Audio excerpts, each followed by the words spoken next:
Hi, my name is Kelly and I'm coming to you on behalf of Collective Recovery. In this video series, we've been talking about rebuilding your finances in addiction recovery.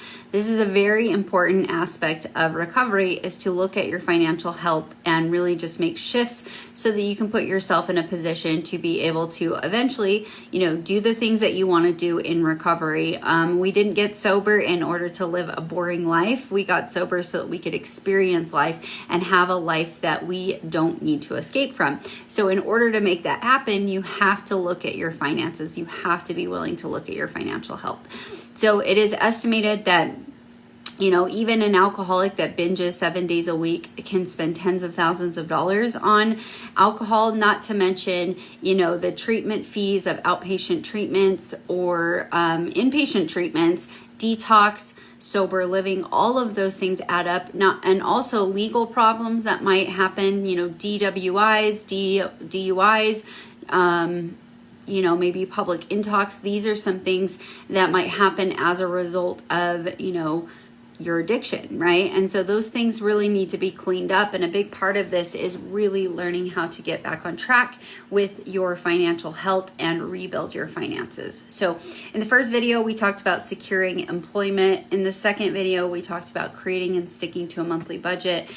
Last video, we talked about establishing a savings account. And then this video, I want to talk about the importance of paying off your debts.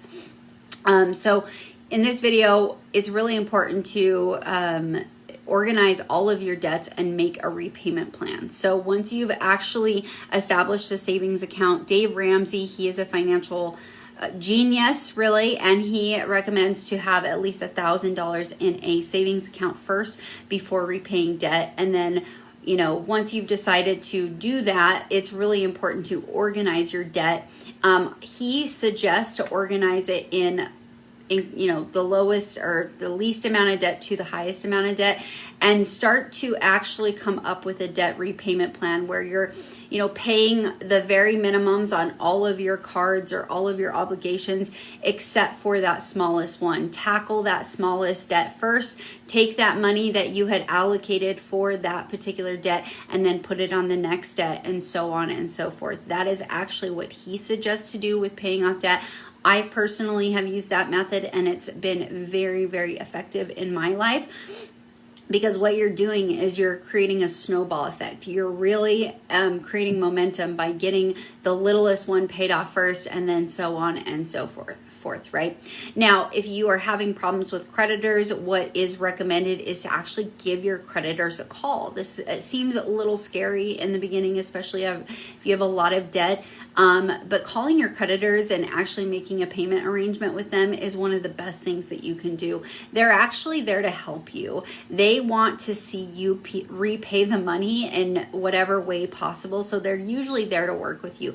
In fact, personally, I went through this several years ago, and almost every single one of my creditors was kind, except for one, right? You might have one or two that are not necessarily nice, but a lot of these credit card companies, they really just want to work with you on repaying your obligations. And so it may feel a little bit scary, but it's going to work out in the long term if you're willing to do it. So again, this was rebuilding your finances in addiction recovery. If you liked this video, please hit the like button, comment, let us know what you thought of this video. Also, if you are a loved one that is struggling with addiction, please give us a call at 1-866-UTAH-HOPE, or you can go to our website at collectiverecoverycenter.com and request your free benefits review, or message us here. We're happy to answer any questions for you. Thanks so much for watching.